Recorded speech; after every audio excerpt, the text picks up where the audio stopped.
हमारे चिकित्सा क्षेत्र के भाई और बहन बड़ी निष्ठापूर्वक खुद की परवाह किए बिना कोविड-19 से हमें बचाने के लिए महत्वपूर्ण योगदान दे रहे हैं। इस संदर्भ में माननीय सर्वोच्च न्यायालय ने भी आदेश दिया है कि डॉक्टर्स और मेडिकल स्टाफ को पर्याप्त सुरक्षा दी जाए। गृह मंत्रालय ने समय समय पर इस संबंध में सभी राज्य सरकारों को पत्र लिखकर सलाह दी है कि सभी डॉक्टर्स और मेडिकल स्टाफ को पर्याप्त सुरक्षा दें, चाहे वे हॉस्पिटल में कार्य कर रहे हों, क्वारंटाइन सेंटर में हों या परीक्षण हेतु फील्ड में जा रहे हों। माननीय गृह मंत्री जी ने इंडियन मेडिकल एसोसिएशन के साथ बैठक की और मेडिकल प्रोफेशनल्स की सुरक्षा का आश्वासन दिया। माननीय गृह मंत्री जी के निर्देशानुसार गृह मंत्रालय ने 22 अप्रैल को पत्र लिखकर सभी राज्यों को कहा है कि वे अपनी जिम्मेदारी का निर्वहन करें और आईएमए के लोकल चैप्टर के साथ मिलकर मेडिकल प्रोफेशनल्स की पर्याप्त सुरक्षा हेतु जो कदम उठाने हैं उनको सुनिश्चित करें। चिकित्सा टीमों की सुरक्षा के लिए जो कदम उठाए गए हैं उनकी जानकारी भी आईएमए के लोकल चैप्टर के साथ साझा करें। इससे स्वास्थ्य कर्मी विश्वस्त होंगे कि वे सुरक्षित हैं। इस संबंध में जिला एवं राज्य स्तर पर नोडल ऑफिसर्स को भी नियुक्त करें जो मेडिकल प्रोफेशनल्स की सुरक्षा संबंधी समस्याओं का निदान कर सकें। अगर किसी भी मेडिकल स्टाफ के खिलाफ कोई भी हिंसा या अनुचित व्यवहार की घटना होती है तो दोषियों के खिलाफ आपदा प्रबंधन अधिनियम 2005 के अंतर्गत सख्त कार्रवाई होनी चाहिए। इसके बारे में जनता में भी जागरूकता पैदा करनी चाहिए। हमारी उम्मीद ये है कि इन सब कदमों से लॉकडाउन सफल रहेगा, एक्टिविटीज सुचारू रूप से प्रारंभ होंगी तथा हम कोविड-19 की चेन को तोड़ने में कामयाब होंगे। धन्यवाद। धन्यवाद। मैं रिक्वेस्ट करता हूँ हेल्थ मिनिस्ट्री रिप्रेजेंटेटिव से प्लीज। कल से पिछले 24 घंटे में अगर देखें तो देश में 1409 total positive confirm cases additional आए हैं, which takes our total confirmed cases to 21,393.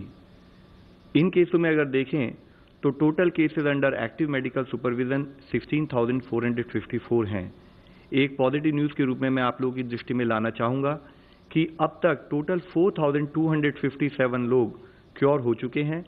Even कल में ही 388 एडिशनल पेशेंट्स क्योर हुए हैं, जो कि हमारा टोटल रिकवरी रेट देखें तो 19.89% तक लेकर जाता है। इसके साथ ही पिछले 28 जिलों में, जैसे कि इससे पहले हम आप लोगों की दृष्टि में लाए हैं, 4 जिले थे जहां पर कोई केस नहीं आए थे, अब वह संख्या बढ़कर 12 हो चुकी है। 8 नए जिले ऐड हुए हैं। वह है चित्रदुर्ग कर्नाटका में, छत्तीसगढ़ में बिलासपुर, इंफॉल वेस्ट मणिपुर में, आइजवाल वेस्ट मिजोरम में, भद्राद्री कोट्टागुडम तेलंगाना में, पीलीभीत उत्तर प्रदेश में, एसबीएस नगर पंजाब में और साउथ गोवा के अंदर। इसके साथ ही देश में 78 ऐसे डिस्ट्रिक्ट्स हैं जहां पर पिछले 14 दिनों से कोई केस नहीं आया है। हमें हर संभव मिलकर यही कोशिश करनी है कि ऐसे जिलों की संख्या निरंतर बढ़ती रहे।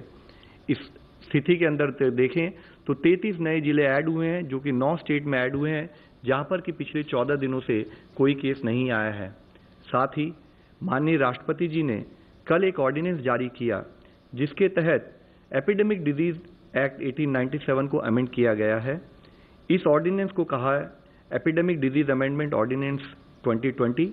इसके अनुसार कोई भी व्यक्ति हेल्थ केयर सर्विस प्रोफेशनल के अगेंस्ट वायलेंस के किसी भी एक्ट में इंडल्ज ना करे या एपिडेमिक के दौरान किसी भी प्रॉपर्टी को कोई भी लॉस या नुकसान ना पहुंचाए। अगर कोई भी व्यक्ति हेल्थ केयर सर्विस प्रोफेशनल के साथ वायलेंस कमिट करते हैं या तो उनको 3 महीने से लेकर 5 साल तक की सजा दी जा सकती है। साथ ही 50,000 रुपये से लेकर 2 लाख रुपए तक का फाइन भी उनके ऊपर लेवी किया जा सकता है।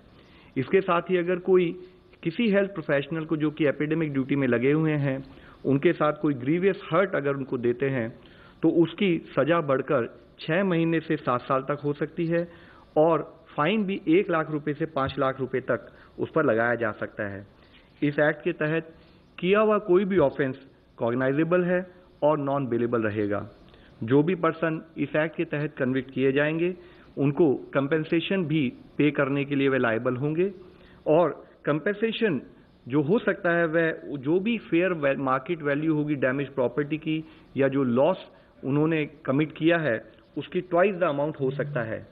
मेरी आप सब लोगों से यही विनती है कि हमारे जितने भी कोविड योद्धा हैं हमें उनका सपोर्ट लेना है। हमें ये जानना चाहिए कि वह सब हमारे आदर और सम्मान का पात्र हैं।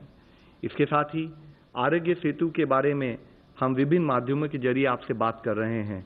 इसी श्रृंखला में मैं दिखाना चाहूँगा सेतु मेरा बॉडीगार्ड है और आपका भी।